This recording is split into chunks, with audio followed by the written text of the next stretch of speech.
There we go.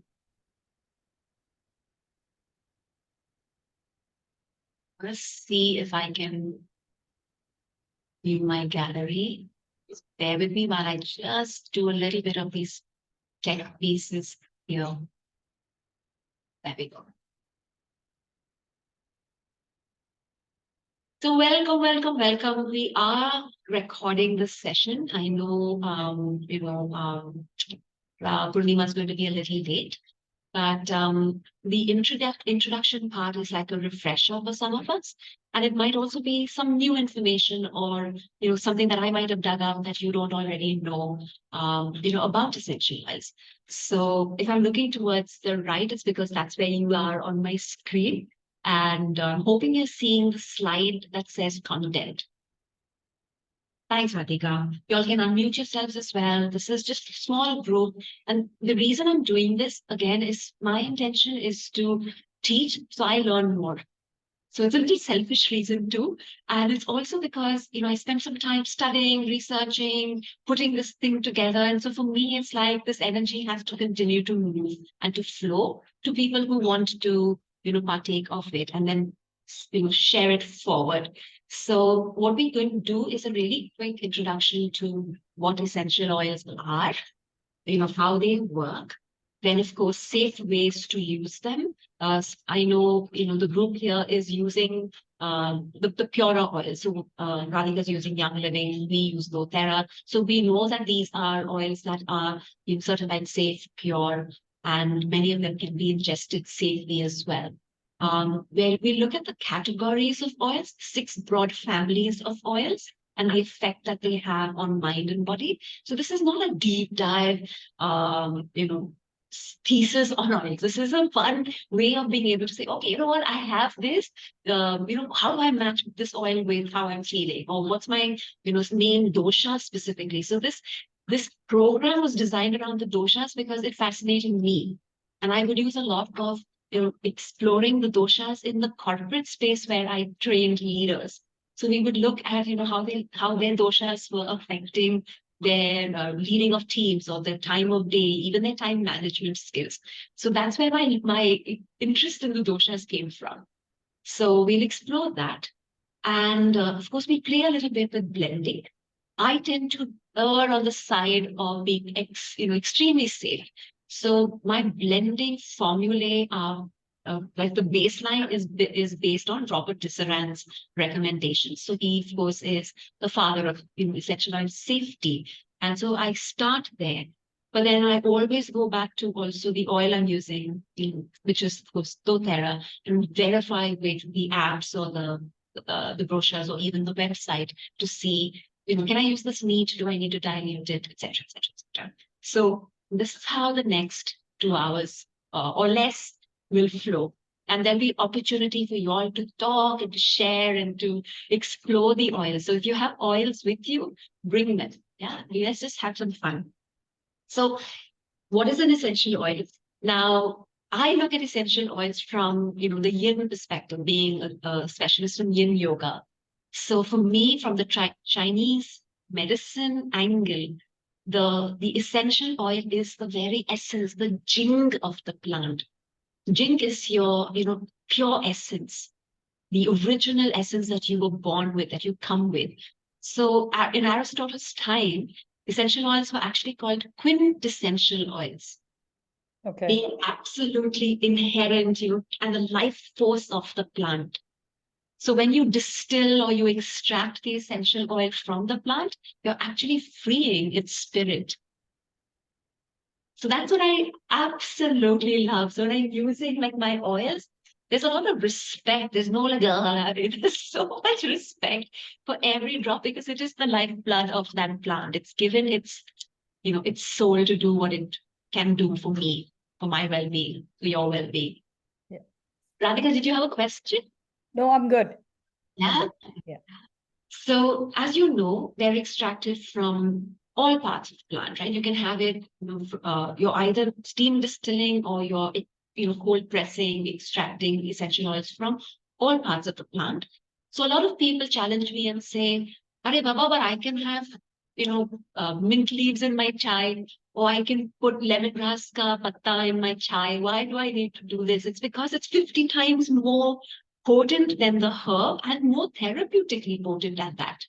So you've seen those numbers, right? One drop of essential oil, say one drop of peppermint is equivalent to 28 cups of peppermint tea. So that's the potency of the essential oil. So using them, the ones that are ingestible, using them in cuisine, in our salads, in our dressings, in our cakes and cookies, in detox waters will have a lot more effect on the body and much faster effect on the body too. So that's how concentrated the essential oil is. They're of course volatile. So wherever you open a bottle of an essential oil, you can smell it couple of feet away, if not much more. Now, when you talk about the lifeblood of the plant, it's doing for you what it was going to do for the plant. So apart from today, what I spend my time doing is diving into stories of the plant. I listen to my teacher, Elizabeth Ashley's mythological stories about plants and how, for example, the mythological story about spearmint, minthe, and how she was cursed by another goddess because she of course enticed her husband, so she was cursed to always crawl on the ground. And Pluto, of course, the husband in question, felt so bad for Menthe that he said, okay, at least let her have this beautiful smell that everyone will always know she's there. So so when you look at the quality of the plant, this is what you're imbibing. So if you're looking at it from different layers of your being, the physical, the mental, spiritual, emotional, you can look at all of these different aspects of the plant. What does it do in its natural habitat? No, is this the part of is this the oil the one that helps it repel insects? Is that going to keep you safe? Is that the one that's building your immune system? Or is this the part of the plant that draws people to her? And is that going to help you be a little bit more social? So you're looking at all of that. So, for example, spearmint would be a great oil if you feel, you really want to be able to be more influential. You want to reach out. You want to build a network, get in, be in community. So that would help build that. Very, very, what is the word? Outgoing, if not, persuasive part of you, depending on what you are looking for. So, yeah, one more thing. I love using essential oils on acupressure points. So that is again synergy because of the vibrational quality of the oil, and of course the whole electrical circuits along the energy meridians in the body. So when you use an essential oil that is synergistic with a specific point, it only enhances, like an acupuncture needle, enhances the effect of that acupoint. So this is net the way I look at essential oils in my work. You already know, aromatically, topically, and internally. So I'll just break the room for a little while. Jasmine, are you able to chat? Are you able to put your camera on and your audio on? I just wanted to check with you guys, like what are the different ways you use essential oils aromatically? Radhika, would you like to go first? Yeah, I like to diffuse it in my diffuser with water so that it can smell around and it can linger in the room. I also add it to like dry petals, pot puree around, so it can stay there for a little bit. And of course, I add it to my roll-ons or my lotions, creams, or some balms. Yeah. So it's like a topical application as well. That's right. Yeah. Any other like cheat ideas that you have? For example, um, Jasmine's on chat. So she says she also uses it in her diffusers and the shampoo and her conditioner. That's a great idea, right? To just put it into something that you're already using. Yeah. I tend to do a couple of cheat things like, say, for example, you can create a little diffuser necklace, but you don't have to buy a very expensive one that you see online. You can even just get a lava stone. and that carries the fragrance for a while. I put it on my mats, I put it on my yoga blocks, so it's in spaces where it's able to waft. What else? What are the other? Have you ever put it on your books while you read in the bookmark? Like, what are the other ways in which you can get access to your oils, aromatically through the day? I usually just dab it on my wrist, so it stays for the day with me. That's And nice. definitely in my lotion, so it's there on my skin. So this is like homework. Look at opportunities to, expose yourself to your oils. Of course, you're not overwhelming yourself. You're not Yeah, using up that's too right. much. Yeah. Yeah, because I know I learned this from Dr. Briggs. He says that there is something called nasal, blindness. So if you have your diffuser on and in about 15 minutes, you can't really pick up that smell anymore because there is this nasal blindness or like an amnesia. And it's having to step out of the room and then come back in that goes and, Yeah, but oh, that actually happens. yeah. That actually happens. If you're 15 minutes in a particular environment, you don't get the smell of that environment any longer unless you step out of that environment and come back in. It's so true of life as well, right, Radhika? Yeah, absolutely. It's like you don't know you're stuck in a rut till maybe you step out. Yeah, yeah, of course. Uh, Thank you for that. So think about these, different ways. It's for example, if my husband and I are sitting down for dinner, I might just put a little dab of something, on his paper napkin, a little further away. So little things, to make that space different or special. So essential oils can be used more than just in a diffuser or just in the aroma in the room. You can be, taking it with you in different places. Yeah. What's your take on burning, the burning essential oil thing that's out with the tea lights and all? What's your take on that? I prefer not to, Radhika, now because I know it can change the chemical composition. That's right. Yeah. But But having you said know, there's so many oils out in the market which people promote mainly to burn in your house with a tea light candle and um those candle diffusers out everywhere, especially for this weather. People Mhm. take it as that candle, cozy, warm feel. And until you don't study it, you don't know it that it's not the right composition. You shouldn't be burning any candles because of the harmful effects that it can Yeah. emit in the environment. And the fact that the cannabis themselves have paraffin, most of them, or, it's the audio all right. I couldn't hear the last part at all what you said.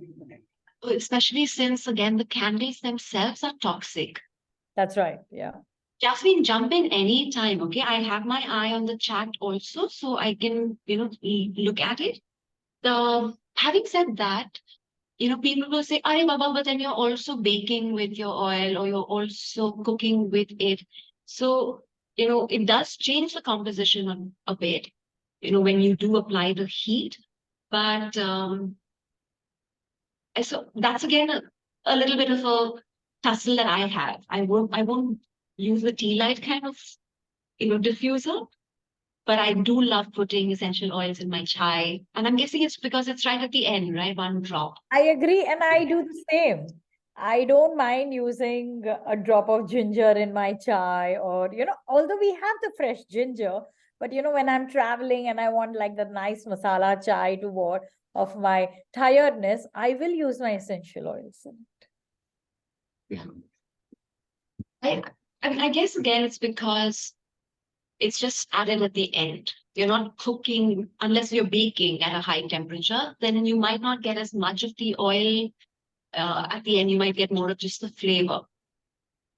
If you baked cakes or cookies or so salad dressings, you still optimize the essential oil, olive oil in any case you don't want to heat.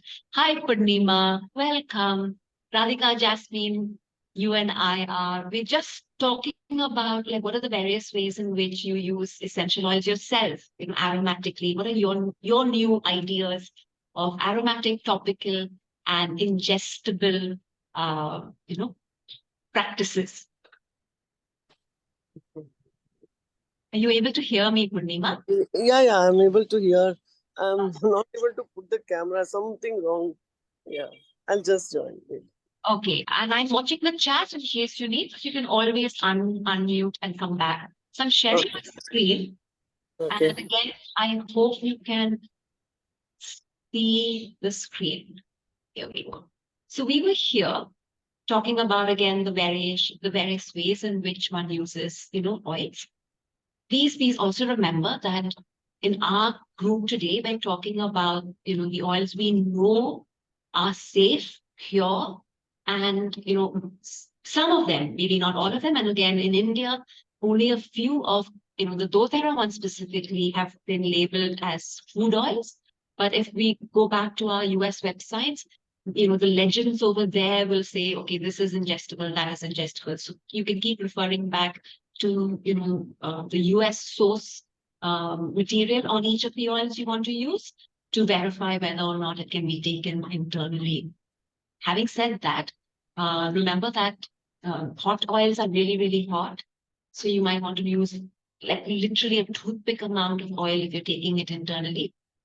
You want to be very, very careful not to overdo it.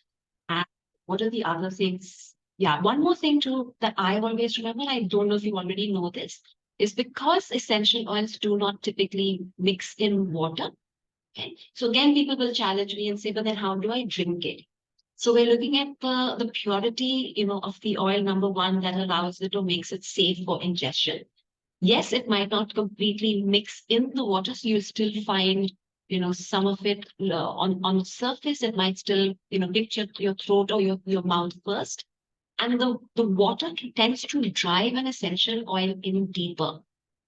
Versus if you take your essential oil and mix it in a carrier oil, it breaks that molecule down into smaller pieces. So it makes it easier to spread and there's a lot more real estate. But if you on purpose want to drive an essential oil deeper, then you're putting water on top of it, or you're putting a hot pack on top of it, or you're having a hot bath. So this, and so if you ever get essential oil in your eye, never wash it out with water. You want to take your coconut oil or your fractionated coconut oil and wipe it out with that. If you've put too much on your skin, wipe it off with oil. Never wash it off. It's just going to drive it in deeper. So that's one of the things to pay attention to for topical application, and also the ingestible rules of essential oils. Look for pulse points, look for fatty tissue, and of course, places where you don't have nicks and cuts, because that again is going to smart. And if there is a bruise, then you want to apply on the bruise, but please keep checking back with the source legends. Is this can I apply this neat? Do I need to dilute it? I use many of my oils neat, but I like something as digest zen, right? So the fennel and the anise and all of that. For my body is very hot. So I realize that when I put digest zen neat, I get a rash. But I can put it in water and drink it, and it's fantastic for me. And the interesting thing about me, a little nugget about me, is I am actually allergic to Ayurvedic oils. So the doctors have thought that maybe it is either the sesame or the camphor that is creating this reaction. Most likely it's sesame oil. Might be too hot or too heavy for me. So I can't use Ayurvedic oil. So it has to be just essential oils, and again, very selective. So you get to know what's right for your body. Annie, what are Ayurvedic oils? So the ones that the Ayurvedic shalas and the Ayurvedic doctors do, so that they've been boiling 25 herbs together or 30 Yeah. herbs together. So those tend to give me an instant rash. Okay. Yeah. So sad. So it must be my prakriti also that creates that extra. So maybe it's too hot for my kapha pitta body. Right. So here we go.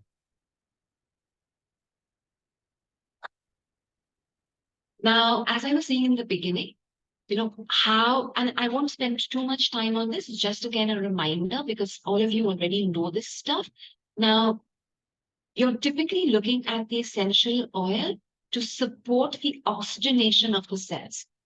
Because when the cell gets depleted of oxygen, that's when disease occurs.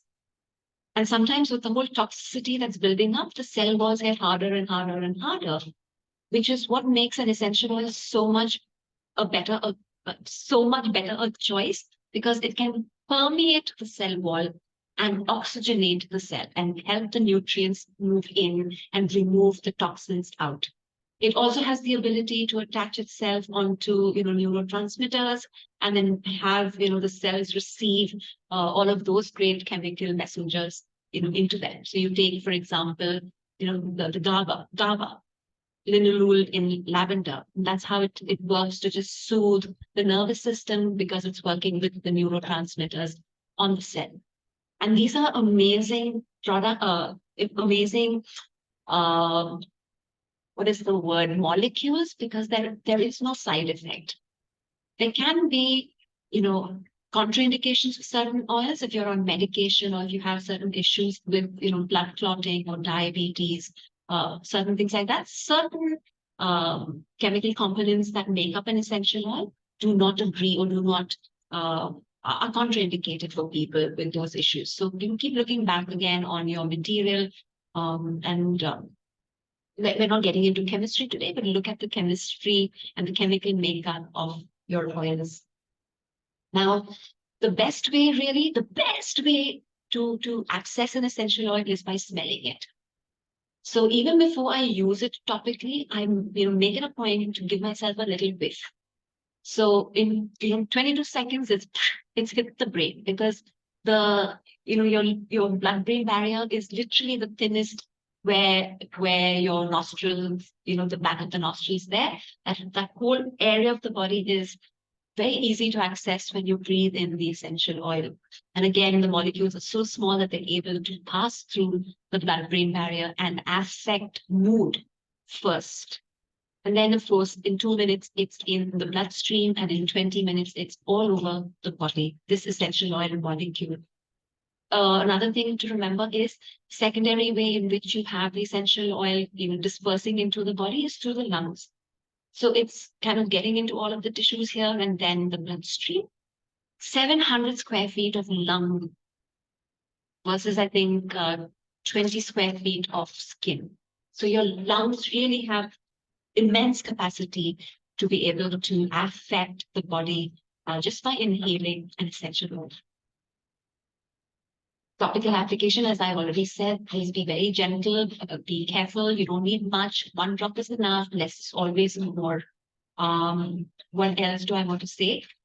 Please keep your oils always in glass containers. I know sometimes people will maybe use plastic dabbas to make a potion, like at the market, Christmas market on Sunday.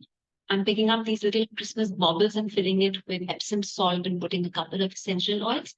It's not something that I would like to have done. I would have liked HDPE, whatever kind of plastic, but it's just for people to have an idea, and it's just the packaging for Christmas. But otherwise, ideally, I would be extremely careful with the kind of plastic or bottle that I want to use. So always glass containers, even when you're drinking your detox waters, not the copper bottles, glass bottles. Radhika, Jasmine, Purnima, any insights on that? On the topical application, any stories you've heard, anything you want, to check? Oils like oregano, for example, 1 toothpick amount, that's all. Somebody burnt their ear, putting, it directly on the skin. So please be very, very careful with these hot oils. Give me a second, please. Thank you. Citrus oils are phototoxic, so you don't want to step out in the sun if you've got the citruses, on your skin. Bergamot, again, check the bergamot that you use. There is a certain component in bergamot that can create photosensitivity. So if it's bergamot FCF, then they've taken out a certain that chemical, but I still do not step out in the sun with citrus oils on exposed parts of my skin. Coming to the family of oils, right? Yeah, Jasmine, essential oils dissolve the plastics. They are very strong. So I've looked at it from, say, the 6 families of essential oils. But again, I've divided those 6 into 2 large groups of mood and, support systems for the body. So of course, you have the florals, you have the mints, you have the woods, and you have the herbs. So between the 4 of them, you have the calming, soothing, digestive support that you might want. Some florals can even be uplifting, but typically, again, they tend to be more, like nourishing, warming, soothing for the spirit. So florals, mints, woods, and herbs. The uplifting oils, of course, would be the ones that have that little bit of the zest, that whole energy, into the head. You can feel it in the head. So it's, improving your focus, building your immune system. So another great way to look at, the plant and kind of assess what it could possibly do for you is look at what part of the plant it's coming from. So let's say you've got the citrus, it's the fruit, it's colorful, it's out there, it's like, pick me. And it's, that's the outgoing, uplifting nature that part of the plant is bringing into you. And if you have like the trunk and the roots, you can just sense that stability, that security, that groundedness that it will lend to you. Another beautiful, visual that Elizabeth Ashley gave me was, she said, think about, say, frankincense. So frankincense is that resin that oozes out from, the bark. And it's oozing slowly, but it's nice and chewy and pulley and elastic when it's coming out of the bark, till, of course, it solidifies and becomes a resin. She said that is what it's doing for you. Everything that you want, anything that you need elasticity in, frankincense is your guide. So it's because of that natural state that it's in when it's oozing out. And it's oozing out in its effort to heal, right? Heal that cut, heal that nick that's been made in the bark. So that again is creating the anti-inflammatory response in your body, the healing in your body. Yes, the cellular healing. So that's how I love to look at my oils. So, of course, these are our doTERRA, oils in these different categories. So you've got the grounding oils, you've got the restful oils, you've got the uplifting, the clearing, the cleaning, the restoring, the cooling, and the shielding. So Radhika, your shielding oil would be thieves. Right. That's right. Looking to see if I've missed anything, and I see in chat. So Purima, you can actually use our, doTERRA and the Young Living that Radhika uses. You can use frankincense neat for sure, right, Radhika? You use yours neat. I use mine I neat. do use mine neat. Yeah.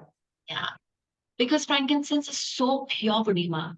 The only reason I might dilute it is now, especially if it's older skin, children, dogs, then I would dilute it because, that one molecule has so many smaller little, parts to it.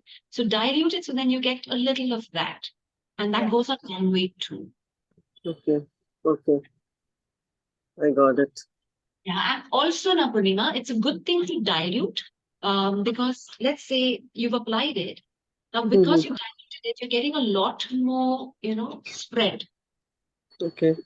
a lot more viscosity, in the oil. So the absorption of it is also enhanced. Okay.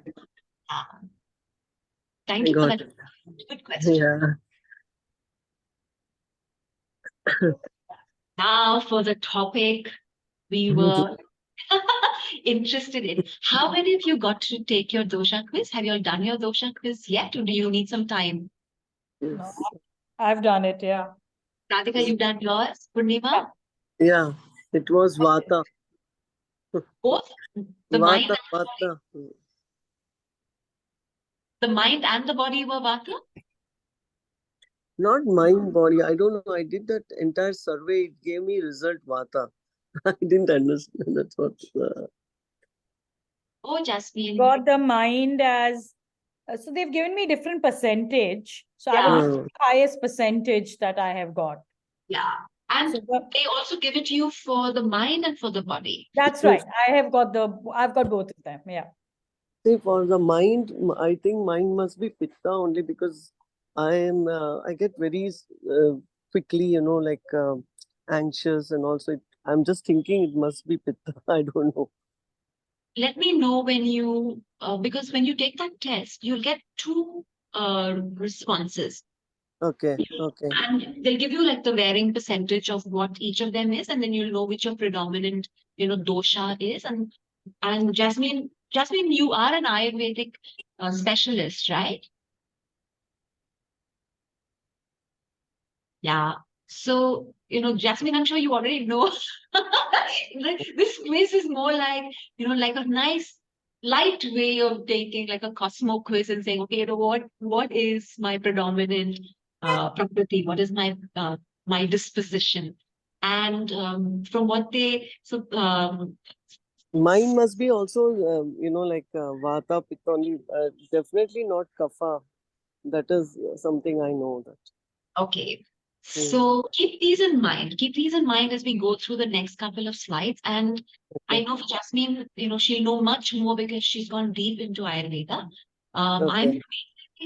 just drawing the dots on the oils for the various, doshas. So what you also want to pay attention to is that you have like this predominant and it can shift based on again age, environmental conditions, some experiences that might have come up. So your intention is to then just keep coming back into balance. That's the net simple layperson's interpretation of working with doshas.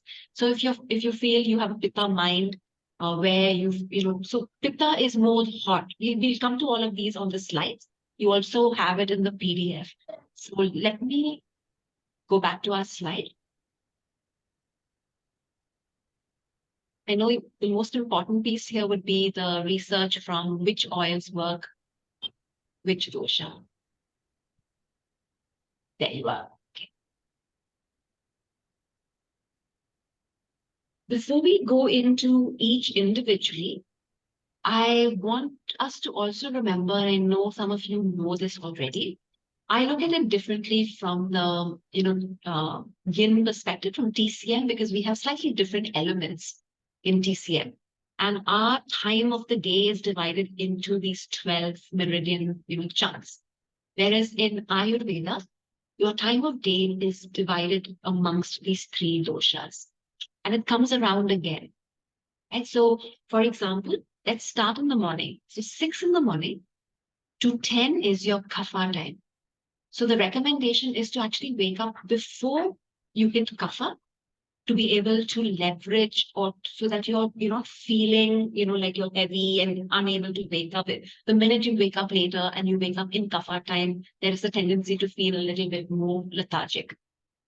So 6 to 10 is kapha in the morning. And then 6 to 10 in the evening is kapha. So if you look at the olden days and even some of our own grandparents, and maybe our parents still do that, they would like to have wound down their evening by 6. In those days, there was no electricity. The family got together, they'd sit around, and eat their meal, and then they'd all be in bed by, I guess, 8 o'clock, right? So today we're eating at 10. And that is actually entering into pitta time. So in the morning, 6 to 10, you would want to maybe have a lighter meal. You'd want to maybe do some movement. You'd want to, keep yourself a little more active between 6 and 10 because Pitta in the morning starts at 10 and the sun is at the highest at 12. So that's the ideal time to actually do your digestive processing. You want to eat your biggest meal at that time. And then by 2 in the afternoon, the Vata starts.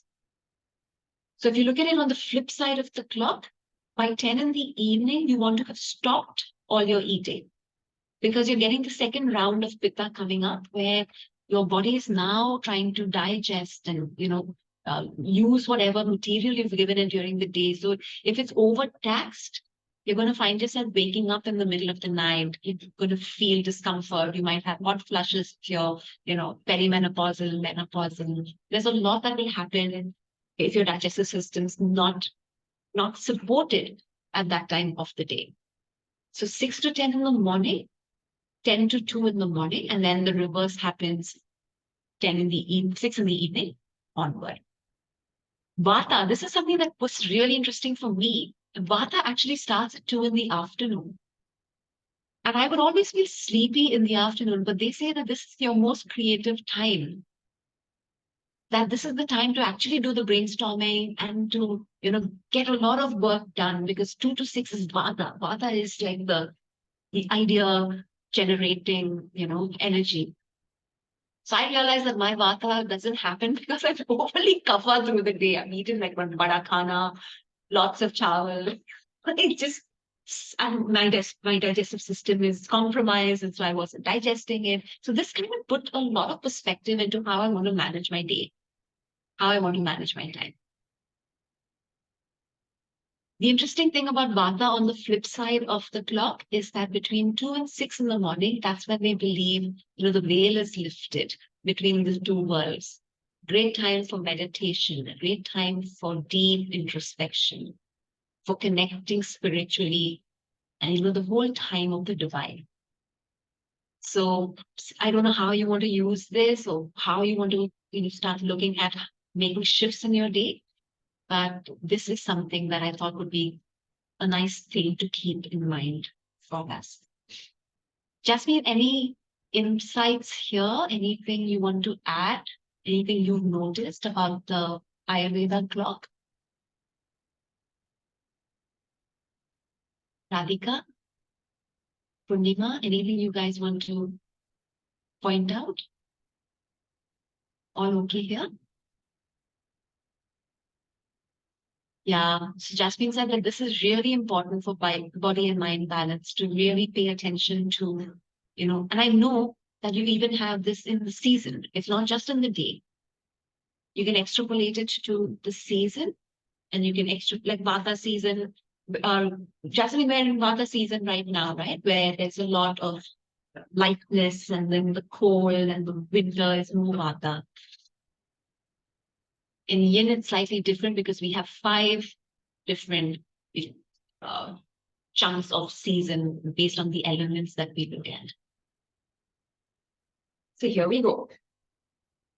I've picked 4 oils, and even if you're dealing with a different, oil, like let's say you've picked up something that is not doTERRA or it is not Young Living, look at the quality of the oil in order to match it to your dosha.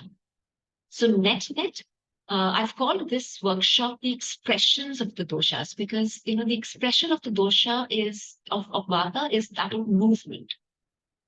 It's the lightness, it's the free flowing, it's the chanting, it's the singing because everything's being carried. It's a vibration. Now, when it is in balance, it is lively, it is flexible, it is creative. And so if you've shown a disposition of Vata, this is what you ideally would be when your Vata is balanced. But when there is an imbalance, there is that, anxiousness or sleep deprivation, or there might be digestive issues. Now, there is a deeper slide that I've created, that you can look at in greater detail. I spent a little time on it, but what I've done is also, remember, this is a layperson's approach. There are 2 types of Vata imbalances. One from the whole buildup of toxins, ama, and one is from an excessiveness of Vata that creates a deficiency and a drying up of the tissues in the body. So when you are faced with this kind of an imbalance, look at again what is the quality of Vata. Right? So Vata is light, it is dry, it is cold, and it is mobile. So you want the opposite kind of oil. You want an oil that is in fact heavy to counter the lightness of the vata. So it's like a no-brainer. Except that sometimes I have to go back to my notes and say, okay, so which oil is heavy? So heavy oils, wet oils, warm oils, and calming sweet oils. So because something is out of balance, you want to balance it out by giving it the opposite. And in Ayurveda, again, there is a different suggestion of carrier oil based on your dosha. So a vata, dosha would need something heavy like sesame oil, almond oil. So wild orange is a lovely sweet oil. It can be uplifting, but it's great for the respiratory system. So again, that is vata, is wind, air. Frankincense, definitely. It has all of these qualities, right? It's got the warming, the grounding, the calming. I would say that the wet oils would be your digestion and your respiratory blend because the moisture that it can contribute to. Got your fennel, your ginger, which is a little bit warming as well. The peppermint, which is, a little bit, I'm guessing, moisturizing. So this is for vata. Stop me anytime you have a question, and I'll also keep an eye on our time. I know we're not extending. So this is, some of the quick snapshot that I put together, and it's on your PDF also. Should you want to go deeper to look at, okay, so what really am I experiencing? And a few oils, the suggestions there. So I've also picked oils that, number one, we have in the India market as far as doTERRA goes, or oils that you can perhaps get your hands on. Yeah, Purnima. So for dry winter, you would use like a nice warming oil like almond.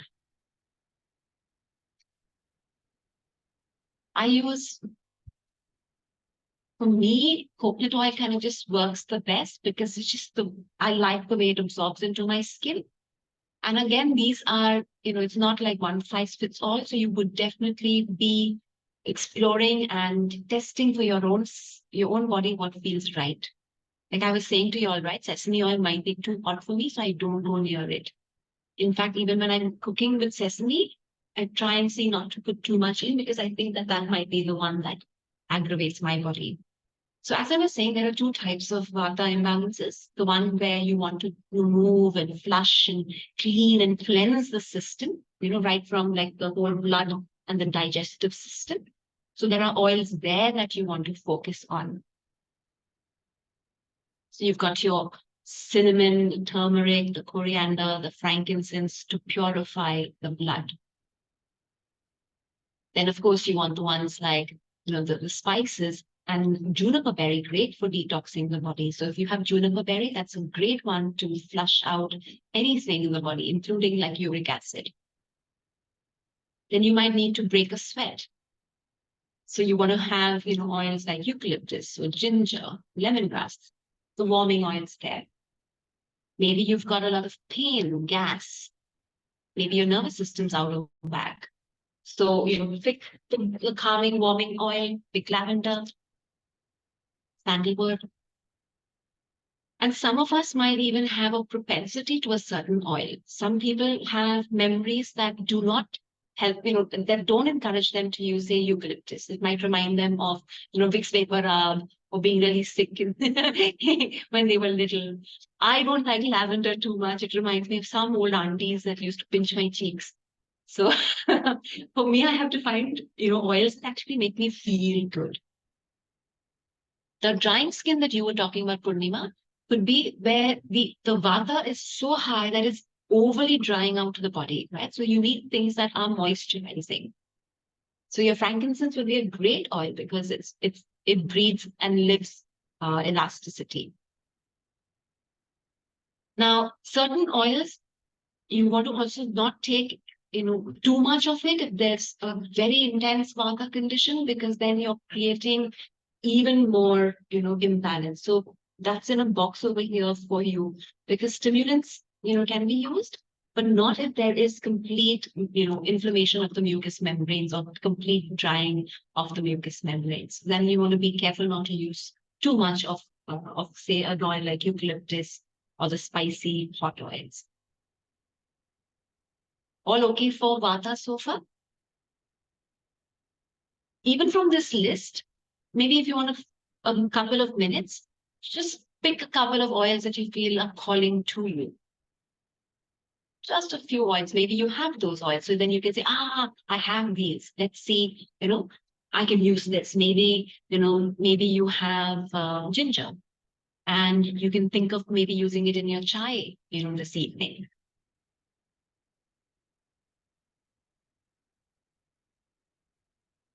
And give me a thumbs up when you're ready to move to the next dosha.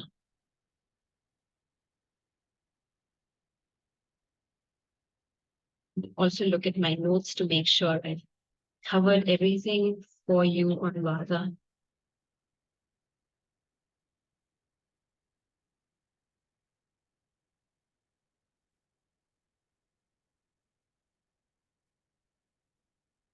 So another interesting thing that I wanted to add, again, from my yogic background, is when you have, this Vata imbalance and you're wanting to balance it out, use your Ujjayi breath.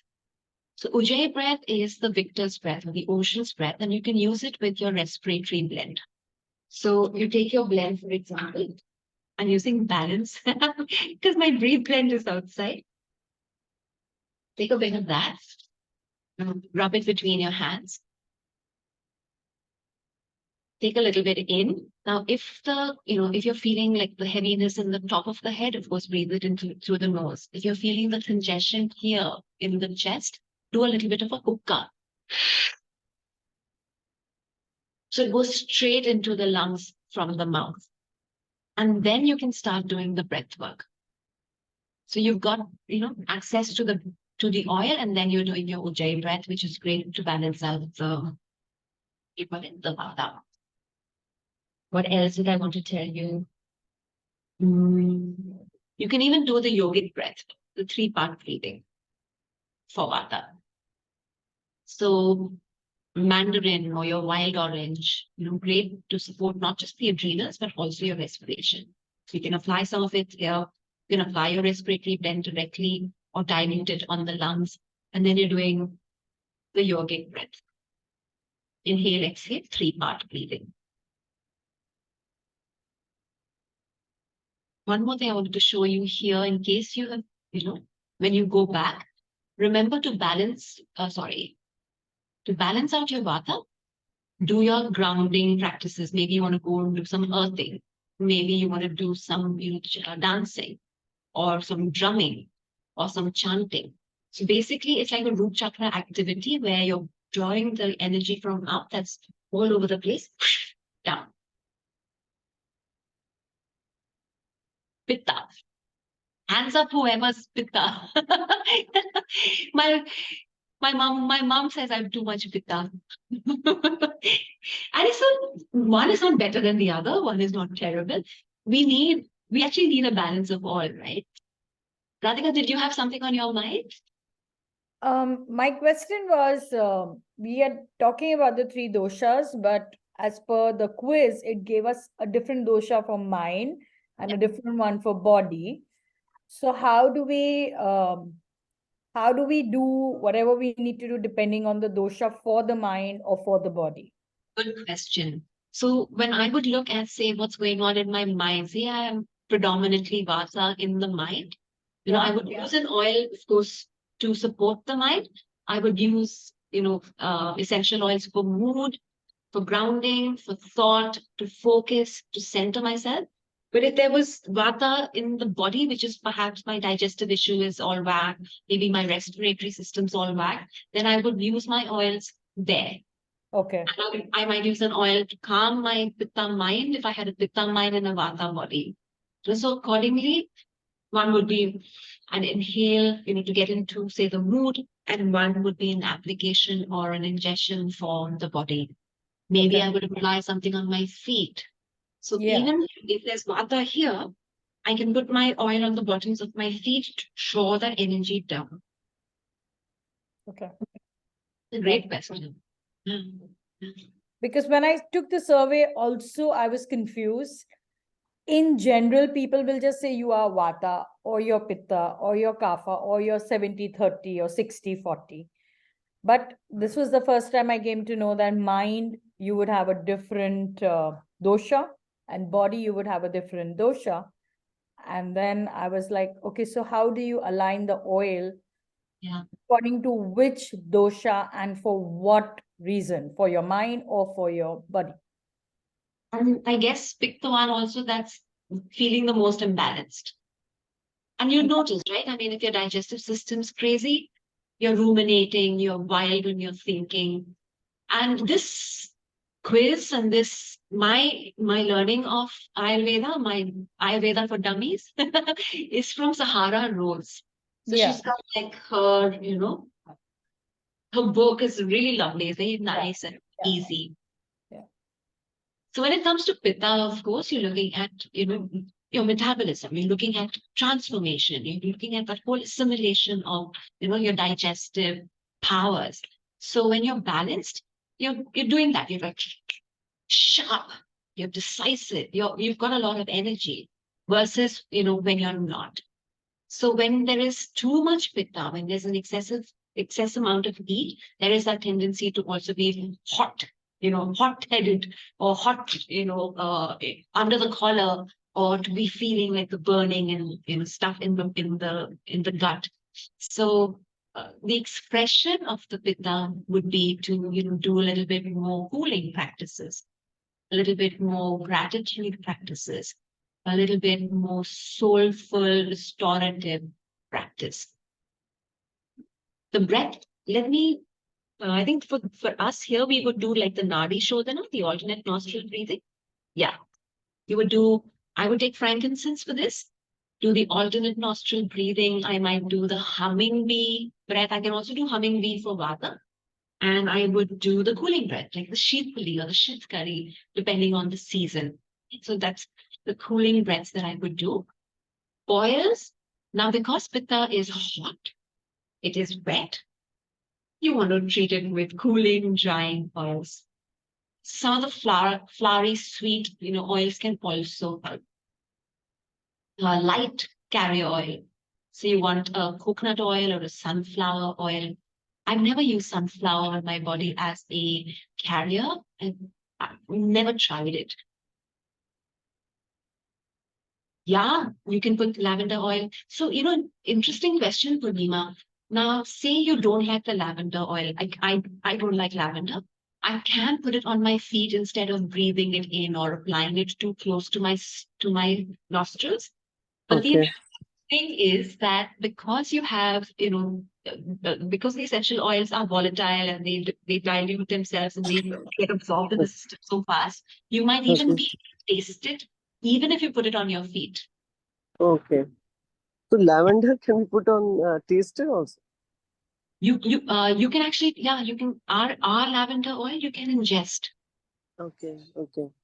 You can I put it in biscuits once, and my son is big and strappy, and nothing phases him, like nothing. So I had some lavender cookies. He ate it after dinner. At about 8 o'clock or something, he had dinner. By 9, he was at and he wakes up in the morning fully rested and said, "What did you give me?" That's a trick I can do also for my son. You can put a little bit of the lavender in, say, honey. Okay. Okay. The person gets to have a little bit of the honey, so there's that sweetness. There is the the flower oil. It's again what cools the pitta. Okay. And if someone doesn't like oils on their body, put it on their pillow, put it near them. Let them let them test the oil before putting it on a place where they can't get it off. Having said that, remember, even if it's on your skin and you go like, no, it's just not working for me, excessively dilute with oil, white, and then wash it off. Nice. So lemon is a great oil, guys. Lemon is a great oil for pitta. It's cooling, it's uplifting, it's fresh. Peppermint, like if I had to choose, if I'm getting like a hot flush, peppermint is my number one go-to. My memory bank again did not allow me to enjoy peppermint because it used to make me feel nauseous, like I used to feel as a child when I had eaten peppermint sweets on long travel. So what we do now is I take a drop of lemon with the peppermint. So it changes the way my body remembers it. And it does such a beautiful job just cooling my system down. So like I've picked just a few if you want to quickly in your head remember. But again, there is this deeper dive for you if you need. So you can go, look at it and say, okay, where is my pitta showing up? What specific oils can I use? Say if I want to just calm my nervous system down. If I've got too much pitta and it's creating an emotional, upheaval. Yes, chamomile tea is great. Yes, Earl Grey tea is fantastic. But remember the combination, the potency, right? So 1 drop of Roman chamomile versus so many cups of chamomile chai. 1 drop of bergamot versus so many cups of Earl Grey chai.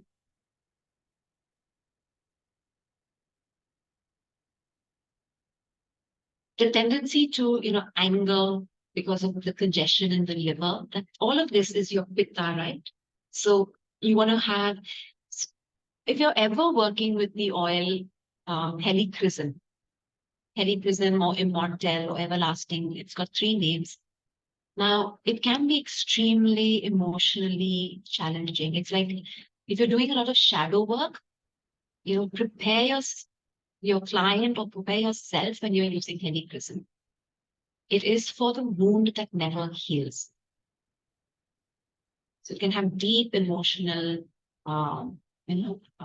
outcomes. That is why, remember, the essential oil is the very jing of the plant. It has its chemistry. Each of these chemical molecules has a property. It's working on the cells. It's working on the receptors. And it's working in all of these layers of our body, mind, breath. Anything specific coming to mind about pitta? What are your favorite pitta oils? Mine is peppermint. Have you tried the spearmint, Radhika?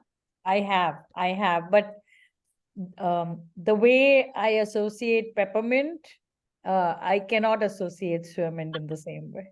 Yeah. It's more toothpastey. Yes, and peppermint has been with me since childhood. I have always used it. It's always helped me heal, whether I had digestion issues or motion sickness or a light headache. Peppermint, or even just tired after a long day at work and then come home and take care of the boys and everything. It has been peppermint for me always. So the way peppermint helps me out in cooling or getting off a light, headache, or giving me focus to align myself to the present position and do what I need to do for the next hour or so, it has been peppermint all the time. Another thing that I remember is we were talking about aromatic, creative ways to have the oil Yes. aromatically. My teacher actually recommends soaking like wooden pencils in an oil. Okay. Like especially if you're working with or your kids are trying to study or whatever. So you soak your pencils in the oil so that when you take them out, it's already been absorbed. So you're getting either the whiff of vetiver, which is grounding, or orange, which is uplifting, lemon, peppermint, so or maybe a drop in their notebooks, things like that. And talking about peppermint and the balancing and the nausea, this would be an acupressure point to put it on. So this is right in this, like 3 fingers down from the wrist. In the middle of the hand is your pericardium 6 point. It's great for motion sickness. I would put a drop of peppermint there. Okay. Vetiver, yeah. So Jasmine says vetiver is a very good pitta pacifying oil. Vetiver is so beautiful, na? So beautiful. I would use it on my feet also. Nice and grounding. You know what I do with the vetiver? I know it's so expensive, but I can't. I do a little bit of it. I put it on like you get these kitchen towels that are like cloth, the blue, Yeah. green, yellow colors. Yeah. Put a drop of that, a little bit of say coconut oil, even if I have it around, and wipe my wooden kitchen shelves down, like cupboards down with vetiver. So when I open my clothes cupboard or my book cupboard, it smells of vetiver. This nourishes the wood also. Lemon does the same thing. So you're kind of, giving yourself this in all aspects of your life. As you all said, right? In your conditioner, in your shampoo, in your bath, eucalyptus or drop on the bathroom floor and then take a bath. But of course, please be careful if you have pets in the house or older folks or very young children, because then some oils might be too much for them. Last one that we have is kapha. Now, sometimes you can even tell, a kapha body, you can tell a vata body, you can tell a pitta body. A kapha, body tends to be more heavy. So I'm definitely kapha body. And so it's earth and water together. Now, when there is a balance, there's just right amount of earth, right? It's a nice loose soil that's just rightly moist. But if there is an imbalance in the kapha, it could either be like dry, arid ground, or it could be like kitchen or chicken. I don't know which one is which, kitchen is, right? So your kapha, when you want to balance your kapha out, you want to have something that's nice and spicy to break through that heaviness. So kapha is heavy. You want to literally like put a bomb under the kapha, and so you want spicy oils, which is why I think my body automatically just loves ginger chai. One drop of ginger essential oil, and I'm doing good. So all the pungent oils, the drying up oils would be your kapha oils. You want a light carrier like flaxseed, sunflower, or mustard. But when kapha is in balance, this is this is you. It's stable, strong. When it's out of balance, and you've got all of the, you could be on this side of being stable to being absolutely like a stick in the mud, absolutely stubborn. So those are some of the downsides and the good sides of the kapha dosha. So why did I pick grapefruit particularly? Because I also looked at some of the issues that people with kapha have, which is weight, our metabolism, all of those sluggish, heavy things. Grapefruit it works really well on the cells. It helps build your metabolism. It also is great to actually bust through fat in the cells. So if I made a nice little massage oil with grapefruit and gave myself a massage, it would help, break down the fat, what do you call it, deposits. It's also a great oil for breaking your cravings. So if you like peppermint, you can sniff grapefruit and it kind of cuts the craving. On the emotional level, grapefruit has this beautiful way of understanding body issues. So if you're wanting to do some deep work with, so maybe you're coaching someone who has issues with weight, grapefruit would be a great support for that. That's why I chose grapefruit for this. You can put a drop of grapefruit in your water and drink it, through the day. Remember, glass. Oregano, of course, for if these issues, because again, weight is inflammation, right? It is us holding on to something because the body is in a state of distress. So if it's candida, if it's digestive, issues that's going on, oregano is a great oil, but please remember it's a really hot oil. So you want just a toothpick amount, and then you can keep adding little more to your carrier. Like say maybe you want to put it in some coconut oil, maybe you want to put it in some honey before you take it in. Never apply it neat. Ginger and breathe, of course, for the respiration, because a heavy body sometimes can also create issues in the breath.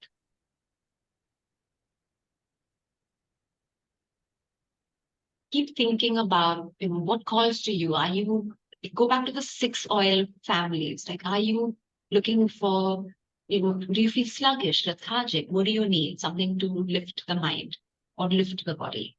Where is that lethargy coming from? Where is the fire? Is it in the mind? Is it in the body? Where are you feeling all over the place? Can you not sit still? Or does your mind not sit still? So you're looking at mind-body combinations there. So again, remember, for tougher body, there might be bloating, there might be heaviness, you might need a diuretic. So pick accordingly. If it's in the respiration, maybe you want to, clear the mucus out from your body. Maybe it's feminine, health that you're looking at. Maybe you need something for, your hormones. So this information I picked from a beautiful book, and I'm sure, Jasmine, you've seen it. It's called Aromatherapy and Ayurveda. So I basically brought it all down, but it's very intensive.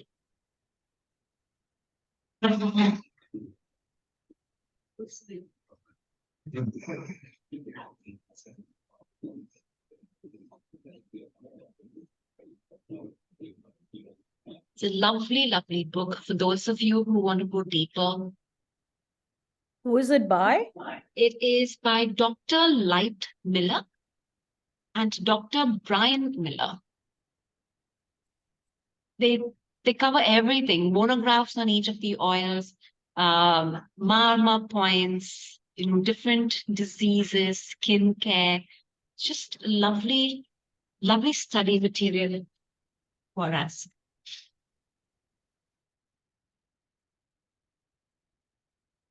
So the book, Jasmine, about the book. Yeah. So the book is Ayurveda and Aromatherapy by Dr. Light and Dr. Brian Miller. Miller. So once you know, okay, these are the oils I want, or these are the oils that, would support either the excess or the deficiency, the imbalance, you come to the blending piece. So let's see how we're doing on time. You girls are okay? Do y'all want a quick water break, or y'all are okay to go into this section? Welcome, Jasmine. Yeah, I'll Yeah. yeah. Take a 5-minute break, and you Sure. can come back, because then we can start putting our heads together. And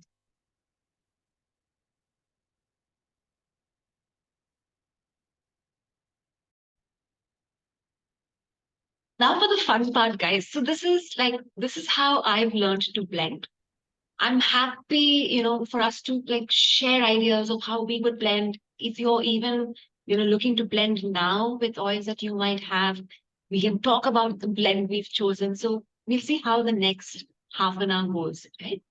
So it's all about, again, the whole synesthesia.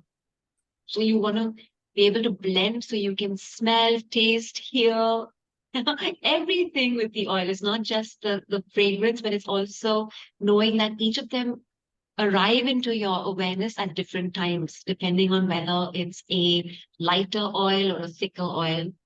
Most of the lighter oils would be much thinner, right? So if you're opening up, let's say I've picked lemon.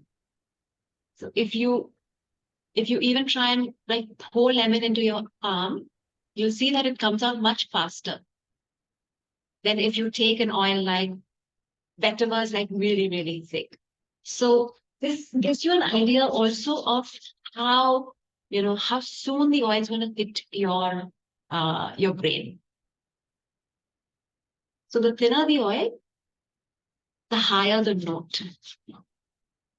The middle notes would be a little less viscous, but a little less, thin. So it's just going to be maybe slower than lemon or slower than some of the higher notes. So if you look at, say, lavender, geranium, you might find that they're slightly slower than an oil like lemon or orange or peppermint. So looking at essential oils when you're blending, look at it like you would, say, putting a choir together or maybe putting a sandwich together, right? So you want the higher notes are the ones that will hit you first. They will also evaporate the fastest, and that smell will perhaps not last as long. So we call those the top notes. The middle note, of course, is the one that tends to, last a bit longer. It's the filling in the sandwich. It's, the more consistent note.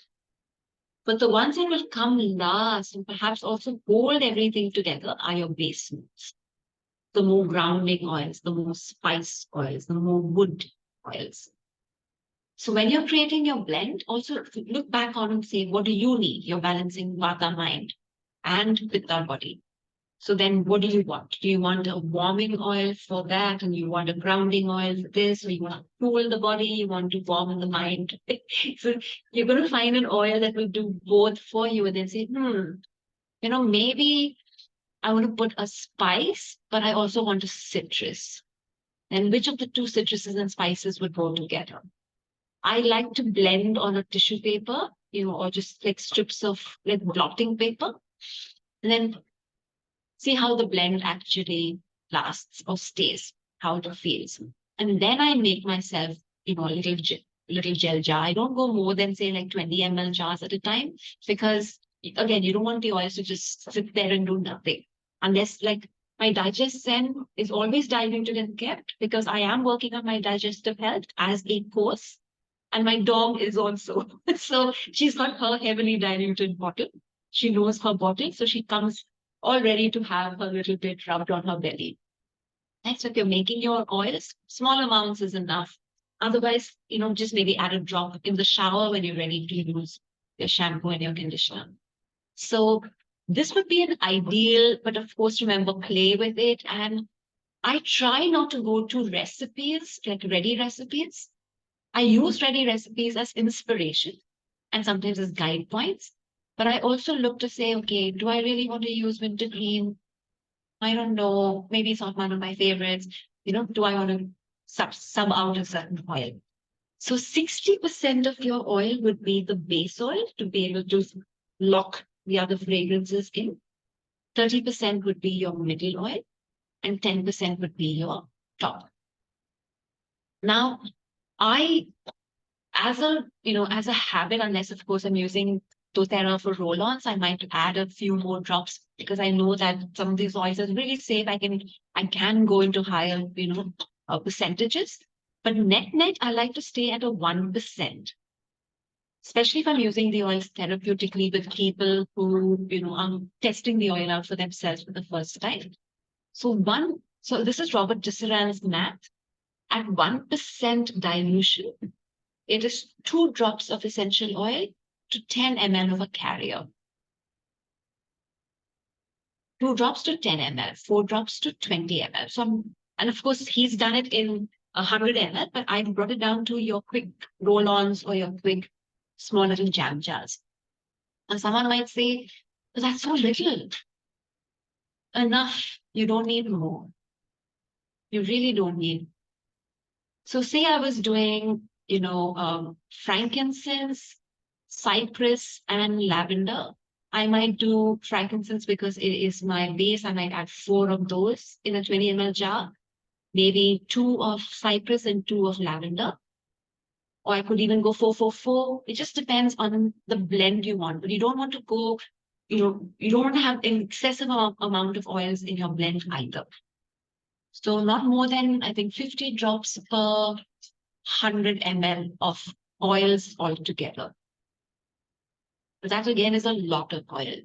So you don't need too much. Like Purnima, the little jars that you get now. So I mix certain chakra portions and I take these 20 ml jars and I follow the 4-4-4 for most oils. But oils like ylang, you have to do a 0.7%.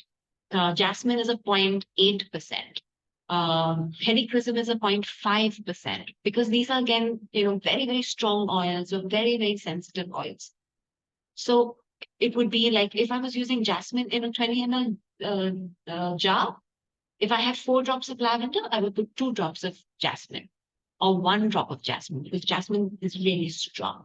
Similarly for ylang ylang, not more than 1 or 2 drops. So that's the formula that I use. Use less oils, but use them more frequently, especially if you're working with something, very, say, acute.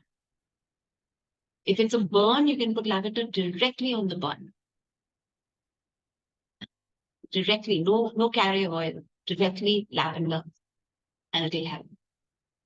It's an acute stage. And this is how, I would go around or go about mixing. So when I consult with people, I take a lot of input, ask them a lot of questions, ask them things that they like, fragrances that they like, fragrances they don't like, and then arrive at, okay, if they've got health issues, if they have, say, if they're on blood thinners, then I can't use oils like wintergreen or, if they've got epilepsy or issues with their neurology, I wouldn't use rosemary. So I take that kind of intake in. And then I say, okay, they've got so many issues with different systems. Let me just use an oil that can affect their mood, at least give them hope or lift their, the cloudy heaviness in the mind so that the body then gets the optimistic, opportunity to heal itself. So what mood do you want to affect? What do you want to nourish? What habit do you want to break? If this person is eating too much, okay, let me give them an oil to cut the cravings or to build more self-confidence, etc., etc., etc. Once I've got like the outcome I want, then I pick the oils accordingly. And I don't go more than, say, 3 or 4 oils in a blend. I like to keep it to about 3. They don't always have to have a top, middle, and base. You might have 2 middles. Again, it depends on how. And if you look at it from TCM, in traditional Chinese medicine, they have something called 2 herbs. So it's, again, a different science of blending, where the 2 herbs that you pick either support one another, create like a, sledgehammer effect on the outcome you want, or they neutralize each other's excessiveness. And so you might use an oil that says one oil is too dry. You might use an oil that is a little warming and moisturizing. So then in the blend, they kind of neutralize each other's excessive outcomes and give you a blend that is more, balanced. So breathe in the oil, test, see how it makes you feel, and then make yourself a portion. So you girls up for doing some blending now, or do you all want to maybe just spend some time looking at what it is and then look at the oils through your document? And I'm here. We can talk, we can exchange ideas, unless you just want to say, okay, you know what, I've got all this information. I now want to sit on my own and figure it out and then maybe share my blend with, maybe you'll want to share your blend with me later. You decide. This is your time.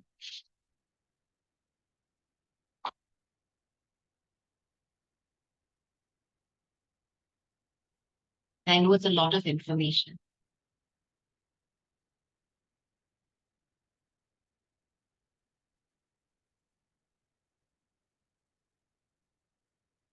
So tell me, Annie, the base or note, the base oil, that's 60%, are usually the lighter oils, right? Heavier one. Heavier one. Okay. So they're the ones that will, so it's like the gum. It's like the glue that holds the fragrance together. So if you pick up any of the blends that you have. So our, doTERRA and the Young Living blends are very scientifically put together because they know more, they know so much more, right? About like the whole synergistic expressions of these oils. So let's say, let's pick up a blend. Okay, I'm taking DDR Prime. This is our autoimmune support, even cellular health oil, anti-inflammatory, great for your thyroid. So it's like wines tasting, right? The first thing that hits me is the herbs. The herbs are almost like between middle and top. I smell middle first and just a little hint of top note. I can smell a little bit of like lemongrass. So Jasmine, for DDR Prime for the thyroid, you will dilute it in a carrier and you can use it, as an application, or you can even take, a drop or two in water. So let me open up. So let's go here and 1 minute. Can you all see my Google sheet or my search box?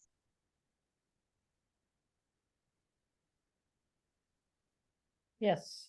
Oh, wait, let me pull it up again. Here, right? You can see my sheet now. So DDR Prime, these are the oils in it. It's got frankincense. It's got wild orange. Is it gone? It go up. Lemongrass, clove, thyme. So the thyme hit me first. I felt the herbs first.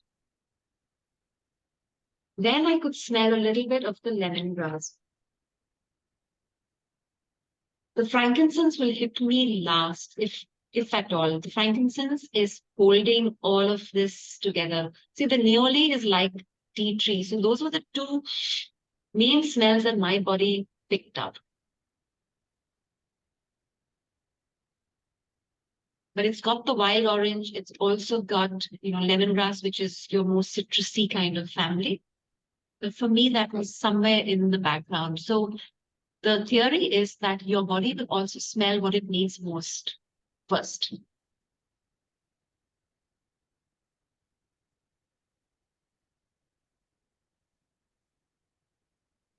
So pick a nice base. So your base oils would be vetiver, cedar, the woods and the spices. So for example, let me pull up thieves, okay? Because that's something I know Ravika loves. Yeah, I do. So let's look at the blend there, okay? See what oils it has and what it's used as the top notes, what are the base notes, and what do you smell when you pick up your thieves oil. If you have it close by, just Yeah, I do. take, Yeah. so take a breath and see what hits you first.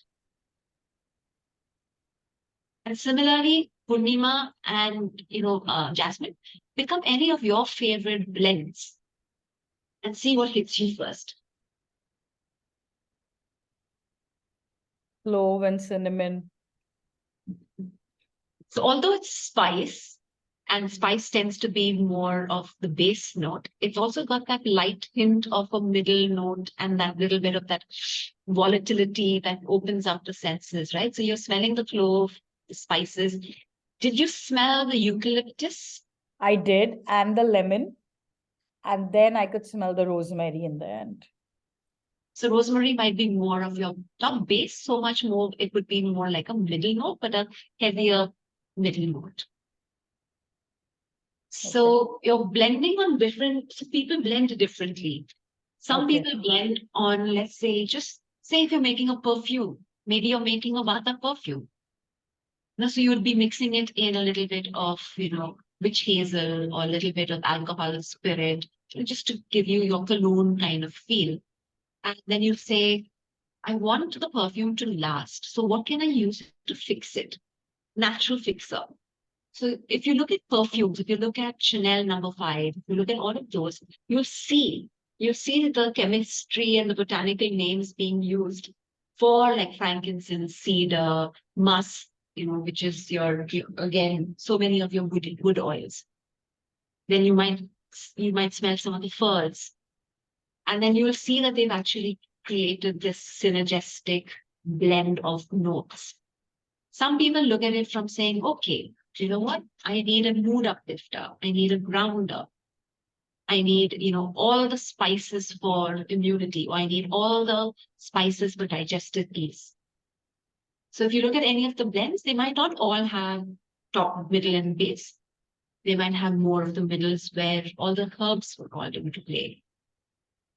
Or a feminine blend might have more of the florals, the jasmines and the roses. The skin blends would have, maybe the rose, the myrrh, the frankincense. So they might not, again, look at it from notes. They might look at it from, okay, one for elasticity, one for moisture, one for So they might look at it as properties, what gives what. And any two blends could have one oil which could be a middle note oil in one, and it could be a higher note oil in the other one. Like, for example, I made a girl a morning potion and an evening potion. And both for her, because she has adrenal, fatigue. So for the morning, she needed something to lift her up, pick her up. So she had like the peppermint in the morning blend. But in the evening blend, I use spearmint because it's more an evening oil. And yet it keeps, a little bit of the, yeah. It's It from the keeps same mint everything up. family, so it still gives you Yeah. the mintiness, and yet it calms you down. It's so fun, right? To play with it. It's like this nutty professor Yeah. in a lab. It's like you have your lemon, you have your orange, you have your grapefruit, and then you have your citrus orange. So you're Yes. still wondering that, Yes. I have the citrus orange, which is a blend of lemon and orange, but I have lemon and orange, and then I have grapefruit. I love this.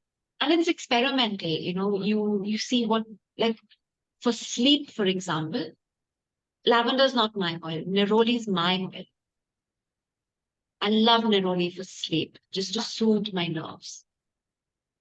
But, my son loves lavender. My mom loves lavender. Yeah. Yeah.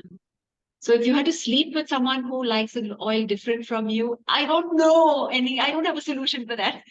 Unless each of us gets our own little, nostril patches or something. No diffuser. Yeah.